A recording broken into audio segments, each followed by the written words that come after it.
Thai versus Japanese front kicks, the muay, one of the most common techniques in martial arts, combat sports. And really thinking about like Japanese front kicks, the first guy to do them really well in MMA is Katsunori Kikuno in the Japanese style. But first, let's talk about the traditional Thai style, because they tend to have different purposes. A lot of the time, the Thai style is known as a push kick, the teep. What does it do? It makes distance. So we see there's two movements to it. The chamber, the knee coming up, and then the extension of the hip. So we're moving out here, knee up, extend the hip and back. Knee up, extend the hip and back. Once this knee brings up to the chest and it's past the midline of my body, what that means is it can use the big muscles of my glutes to really engage and really push. And this muscle, I believe it's the adductor hallucis. I may be wrong. But this muscle here, the groin, you feel that stretch, you feel that contract, and you can penetrate through the target, boom, in one movement. Well, two movements, but it's that big extension, keeping balance and coming back. And then that knee bringing up becomes a feint. A lot of the time, it's used to manipulate space within the cage, within the fence, within the ring rather, within the ring, whether you want to keep distance, you're a Muay Fameur, fighting a Muay mat stylist or a Muay cow stylist, and you're trying to keep distance. So that teep can come up here, come growing up, and come here into the hip. It can come into the chest sometimes, coming straight up to keep your distance and off balance someone.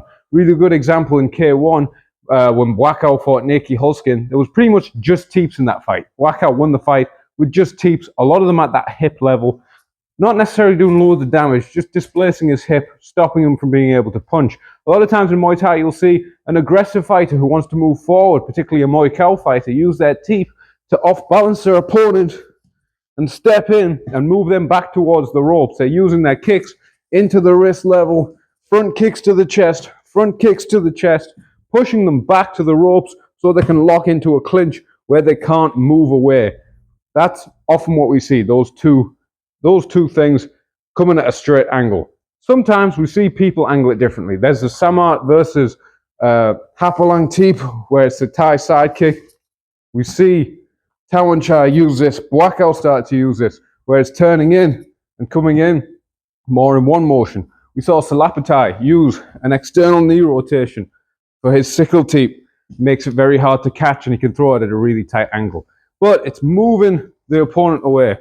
Boom at the hip to stop him punching, boom, boom.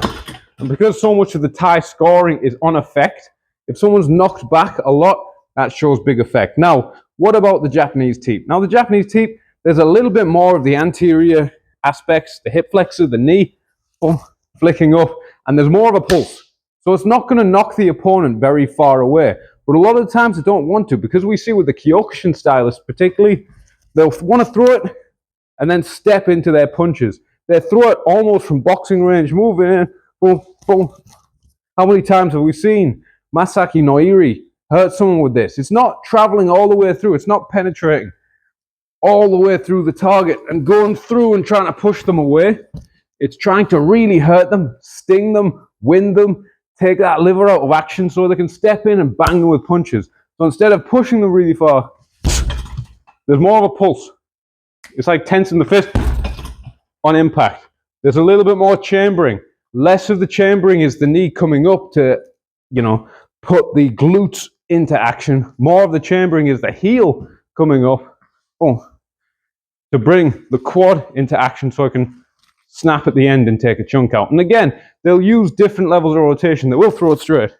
They will throw it round the corner. That triangle kick, very common from Semi Shield, very common from Masaki Noiri. Masaki Noiri had a really good combination of front kicks against Ayinta Ali in his tournament run in 2022, where he beat Rukia Anpo in the final. He steps in straight, boom, first one straight, second one slightly curved.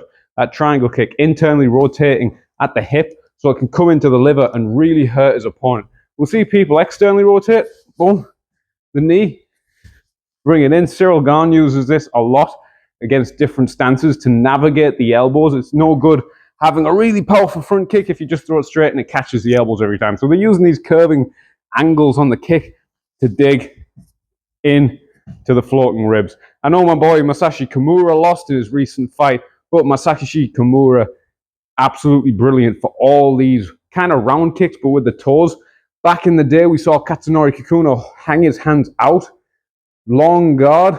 He'd step in with a toe kick and then land his punches when people were winded. He would actually use that as a round kick to the leg. A lot of times it's almost like a round kick, but just with the balls of the feet. The hitting target, or the surface rather, both Thai and more of that Japanese style tends to be with the ball of the foot. Because if you're hitting with the flat of the foot, it's spread out, you lose a lot of range, and it becomes a little bit easier to catch. If you hit with the ball of your foot, any angle, it can become a little bit harder to catch, a little bit easier to whip out. So generally, if we're comparing the Thai front kick is generally more about managing distance, either pushing them back to the ropes, or as you're getting back to the ropes, keeping them from pushing you back by, boom, extending through at the hip, boom. A good cue. If you're practicing a lot of Thai push kicks, the standing hip, boom, should get really sore here. So you're engaging the right muscles and you're getting the right stretch. So that can be to push someone to the ropes. That can be as you're moving back, keep them from pushing you to the ropes. The Japanese style, it's more about the angle, and it's more about going half an inch into the target and back. What's good is if you have really loose underwear, almost like underwear, really loose trousers, almost like a karate gi, you can practice it in that and you can hear the little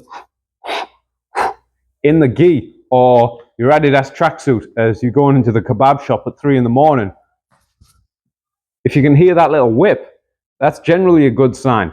So those are the very, very basic differences between Thai front kicks and Japanese front kicks. I'll need a Kyokushin consultant in the comments to give me all the different terminologies, but that's at base level. Obviously, we'll see Yuki-Yoshi, he'll feint something, and he'll just push kick as hard as he can to push someone back. And we'll see Thais now, they're developing this kick, just digging in to the ribs. Those are the main differences I see. What differences do you see between Thai front kicks and the Japanese style of front kicks? Let me know in the comments. Get trained and subscribe. What else do people say about algorithms? Mashed potatoes,